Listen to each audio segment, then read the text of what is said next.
Buenas tardes, bienvenidos de nuevo a otro vídeo. Esta vez empezamos la sección de entrevistas. Tenemos aquí a Carlos Guirado, investigador en el área de educación de la UMA y a pocas semanas de ser doctor. Buenas tardes, Carlos. Buenas tardes, Chevy.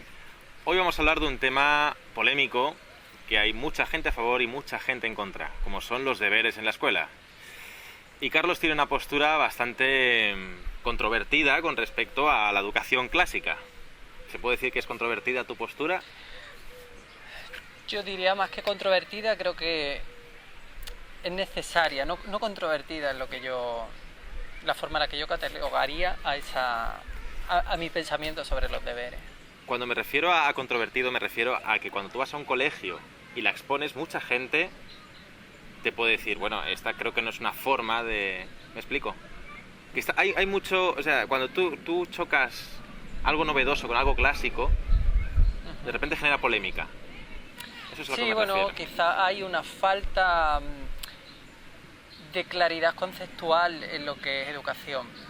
¿Vale? Es decir, educación yo no creo desde mi punto de vista que sea mandar deberes, hacer exámenes o aprenderse de memoria el contenido de un libro que impone una editorial. Entonces, bueno, pues creo que habría que aclarar qué es educación o qué es instrucción, ¿vale? O a qué va el alumnado a la escuela, si para instruirse o para educarse. Yo creo que eso es algo que el profesorado tiene que tenerlo claro y muchas familias también. ¿Y qué diferencia hay entre instruirse y educarse? Bueno, instruirse podríamos decir que es preparar al alumnado para insertarlo en una sociedad mercantil, en una sociedad técnica, instrumentalizada, y educación es algo más profundo en el que las personas aprenden a desarrollarse como ser humano y desenvolverse dentro de una sociedad como tal. ¿Y tú por qué camino? Hombre, yo evidentemente me vincularía por la educación, que es que yo creo que es la función que tiene la escuela. Vale, entonces expuesta estas dos, digamos, categorías de instruir o educar, los deberes, ¿por qué fallan? Bueno, pues porque yo creo que entra dentro del tema de la instrumentalización. Entonces lo que se hace es adentrar al alumnado en un sistema completamente técnico, instrumentalizado y mecánico, donde no se favorece el pensamiento, la reflexión, la crítica, los valores. Eso no... Creo que los deberes eso no lo fomentan, ¿no? Es decir, un niño y una niña no pueden estar durante horas en la casa encerrados en una habitación haciendo deberes, porque hay una parte de la vida que se la están perdiendo. Pienso que se le está trasladando al alumnado, que son niños y niñas, estructura de vida de un adulto. Y creo que eso no debe ser. Es decir, en la etapa de la infancia hay otros objetivos que no es tareas y tareas y tareas, y en muchos casos el profesorado trabaja menos que el alumnado. Es decir, el alumnado hay días que puede estar 10 horas estudiando, tanto entre lo que hace en la casa como lo que hace en la escuela. Así es. Entonces, para proponer, digamos, una alternativa a los deberes, habría que hacer un cambio bastante profundo en la educación. Bueno, sí, a ver, yo creo que se empezaría por algunos aspectos. Es decir, como cualquier aspecto de la vida, no se hace de manera radical. Pero sí es cierto que un aspecto como los deberes deberían quitarlos. O sea, los deberes, sobre todo, no mandar tareas a la casa. Puede ser que en algunos casos pues al niño o a la niña le quede algo que hacer, que no haya acabado la clase, entonces es tiempo que el niño o la niña ha perdido en el aula y que tiene que recuperarlo. Pero diferente es, como es el caso de muchos docentes que mandan deberes y muchísima tarea para casa, ¿no? Expresamente para la casa. Entonces, una pregunta que a la gente se le ocurriría preguntarte. Entonces, ¿qué haces con eso? Es decir, ¿cómo lo sustituyes o lo quitas directamente? Lo sustituye, pues mira, vamos a ver, lo sustituye haciendo tareas en la propia casa. Es decir, el niño y la niña tienen que aprender a hacer vida familiar, vida social, y tienen que formar parte y ser parte de lo que ocurre en la casa. Es decir, la casa tiene que ser parte de su vida. No la madre o el padre se encarga de hacer tareas como la limpieza, la cocina, el orden. No, el niño y la niña tienen que formar parte de eso, igual que de la vida social. Es decir, el desarrollo cognitivo y comunicativo se produce en las relaciones sociales. Si un niño está en la casa durante 3 o 4 horas aislado, haciendo deberes y copiando contenido del libro en los diferentes ejercicios que le mandan, no se produce desarrollo, porque no hay comunicación, está completamente aislado, ¿no? Entonces, ese es un problema, eso crea, con el paso de los años, eso crea un déficit. Y luego déjame que te diga otra cosa. Hay un alumnado que se ve favorecido porque pertenece a familias que gozan de cultura o de formación académica, y hay otras familias que no tienen esa posibilidad, que son familias pues trabajadoras, que trabajan pues no sé, en una panadería, en un comercio, en lo que sea, y no tienen la posibilidad de ayudar de manera académica, de manera con formación a sus hijos, a su hija. Incluso también gente que goza de medios económicos que puede llevar a su hijo a una academia, que también le favorece, ¿no? Exactamente. Entonces es como un círculo vicioso, ¿no? La pescadilla que se muerde la cola y de ahí no se sale. Con el paso del tiempo se van generando en un alumnado un avance y en otro se va produciendo un retraso. Interesante. Es interesante porque también de fondo se ve que la economía familiar al final puede influir en el desarrollo, ya no solamente de llevarlo a una universidad privada o pública, sino en el hecho de apoyarlo mientras estudia en el colegio. Claro. En el colegio. Yo tengo dinero, le puedo pagar un repaso a mi hijo para que le haga los deberes, yo no tengo dinero, no puedo. Entonces, la economía quizá no debería influir tanto en la educación, ¿verdad? Yo pienso que no, la educación tendría que influir, como ya te digo, el desarrollo humano, el desarrollo del pensamiento, de la comunicación, el desarrollo afectivo, ¿vale? No tanto el tema económico, pero se está tendiendo a esa perspectiva, ¿no? A economizar la educación. De hecho, cada vez, bueno, pues el contenido académico se está economizando cada vez más. La temática en muchos casos es organización económica, deudas, entonces ya no solamente la estructura didáctica que tiene la educación, sino además el contenido se está acercando mucho más a la economía que hace años, ¿no? Entonces, ¿cómo organizarías tú, por ejemplo, las tareas en clase? Porque tú estás a favor de hacerlo en clase. Es decir, ¿darías la misma tarea en clase o sería diferente ya directamente? También se haría de otra forma, es decir, al proyecto de investigación que yo pertenecía, bueno, y todavía pertenezco, se trabaja por proyectos de investigación, ¿vale? Y los proyectos parten de los intereses y las curiosidades del alumnado, ¿vale? No parte de lo que el profesor o la profesora diga. Sí es el profesor o la profesora quien organiza el contenido académico que le exige la ley para que ese contenido el niño y la niña pueda tenerlo, pueda adquirirlo, ¿no? No se trata de hacer proyectos de investigación desde el buen hacer y desde la buena voluntad, sino detrás el docente que hace como guía es quien organiza todo ese contenido. ¿Y podrías poner un ejemplo? Esto va a ser un poco difícil porque, a ver, hay libros escritos como para resumirlo en tan poco tiempo, ¿no? Por ejemplo, dices que los niños son los que tienen de alguna forma que... Claro, a ver, claro, primero cuando llegan a la escuela en septiembre pueden estar meses conociéndose, hay unas cuestiones previas que el alumnado tiene que adquirir, después se pasa a realizar asambleas y hacer proyectos de investigación, es decir, es un proceso largo, es laborioso, no es fácil, pero al final es mucho más enriquecedor que el modelo tradicional con el que tú y yo hemos sido educados seguramente. Entonces, eso sí que supone un cambio muy grande, porque hoy en día, desde que empiezas el primer día, ya te están dando materia, es decir, tu lenguaje, matemática, geografía, lo que sea, ya te las están dando, no hay un proceso previo de conocerse, de integración. No, además el alumnado es completamente pasivo.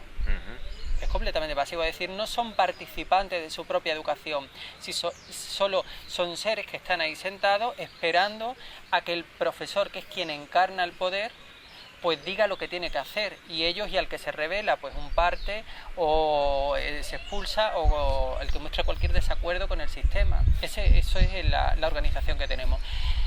Y bueno, pues Eso es interesante que dices porque... Tiene una finalidad, es decir, el sistema tradicional tiene una finalidad repetitiva, que la cultura nosotros la continuemos y volvamos a reproducirla. Sin embargo, trabajar con otros modelos educativos tiene una finalidad transformadora socialmente hablando. Entonces hay que ver en qué paradigma, en qué punto se sitúa cada docente o qué modelo de sociedad queremos. Si queremos el mismo modelo que tenemos ahora o si queremos un modelo diferente, un modelo mejor. ¿Y por qué no se aplica este modelo? Es decir, si está visto que es mejor, que ayuda a la reflexión... Bueno, yo desde mi pensamiento particular no se aplica porque no conviene que se aplique, es decir, porque a las grandes empresas, a los grandes... les interesa que siga perpetuándose la diferencia social, ¿no? Es decir, que haya personas obreras que trabajen para sostener el sistema de los ricos. Es así, que haya a ver, desde que tú eres pequeño nos educan para consumir.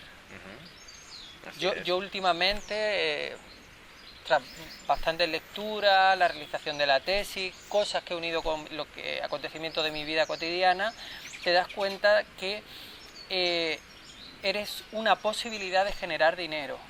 Y eso es lo único que interesa, ¿no? Es decir, cuando tú ves que las multas están por supuestamente tu seguridad o porque infringe determinadas normativas, al fin y al cabo te das cuenta que es un sinsentido y algunas son muy necesarias, pero otras lo hacen con una finalidad de recaudar.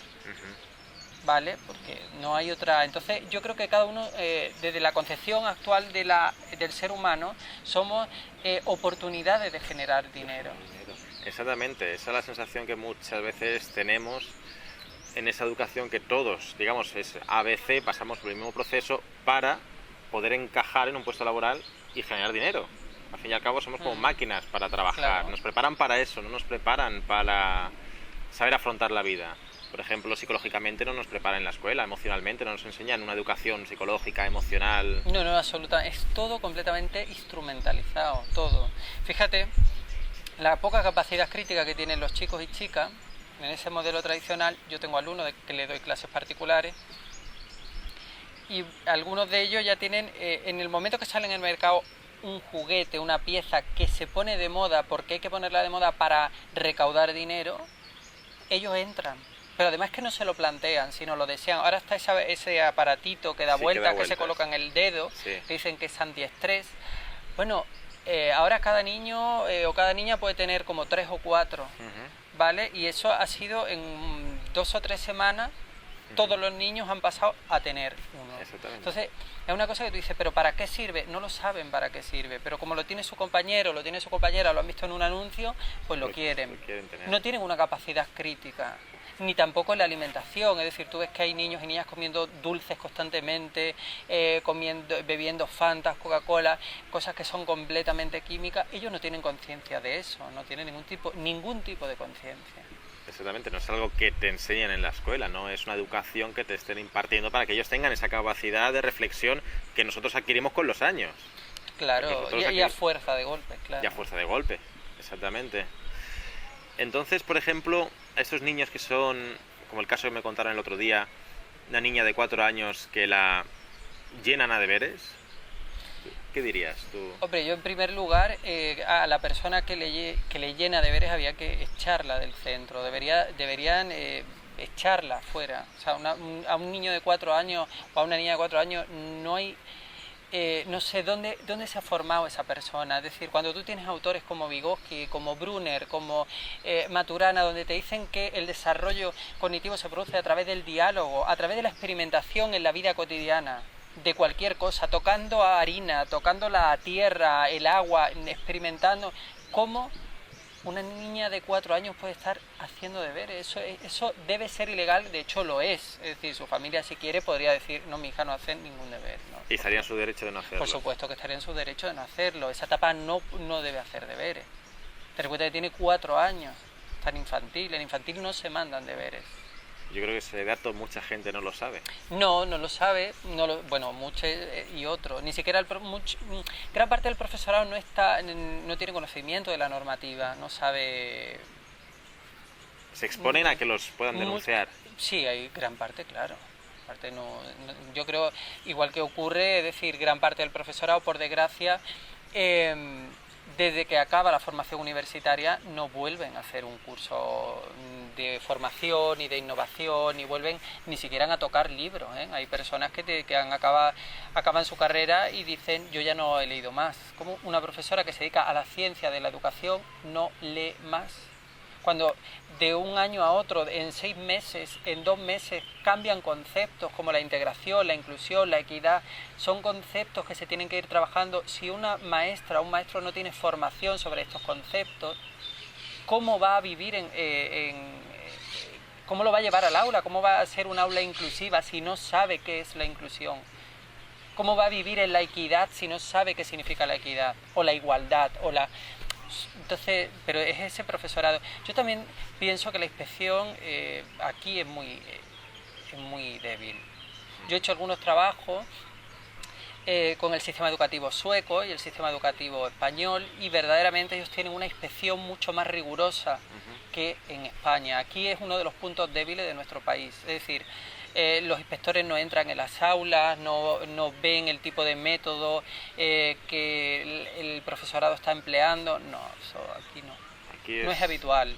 En muchos casos, y tristemente, no salen de la sala de profesores. Entonces, me acuerdo que me comentaste una vez que a veces queríais ir a colegios para ofrecer este tipo de modelo, ¿puede ser? Y que directamente os cerraban la... Bueno, en el grupo de investigación, sí, el director de mi grupo ofrecía, y ofrece gratuitamente, claro, como grupo de investigación, participar en las instituciones educativas. Y yo he visto como en algunos casos los institutos o centros educativos de infantil y primaria te dicen, no, aquí va todo muy bien, no hace falta vuestra ayuda, iros. Eso ha ocurrido, aquí. Exactamente. Entonces, ¿y eso por qué crees que se debe? Es decir, a un desconocimiento por parte de ellos de que eso puede ser mejor. O por una cuestión de orgullo, de plan, esto es como se Yo tiene creo que que hacer. son muchos factores. Creo que se junta el factor de que yo lo hago perfecto y no necesito ayuda de nadie y esto es inmejorable. No me apetece trabajar mucho más de lo que estoy haciendo. No me apetece modificar mi pensamiento porque estoy cómodo donde estoy, y cuando uno modifica su pensamiento y tiene que reflexionar sobre el hacer y sobre el pensar y el hacer que uno ejecuta, eso cuesta un trabajo y a veces no se está dispuesto a hacer. Exactamente, eso es también cambiar tu propia mentalidad, claro. Incluso. Y la gente no está dispuesta porque es más fácil llegar a clase, dictar algo y poner un examen cada X tiempo.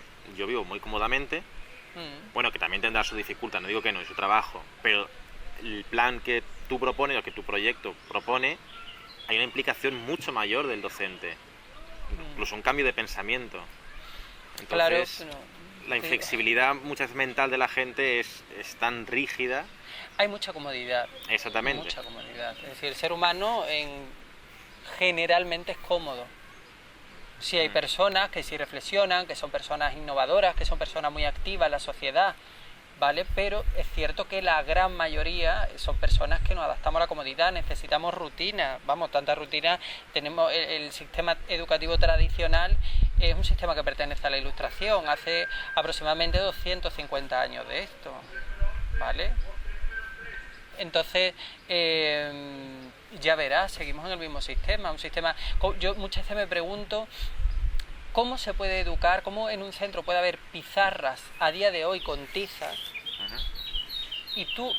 y ves a un niño de 4 años jugando con un teléfono móvil y una tablet, y luego llega a un centro educativo que tiene que ser la innovación, que tiene que ser lo pionero de la sociedad, y te encuentra pupitres de madera y una pizarra con tiza.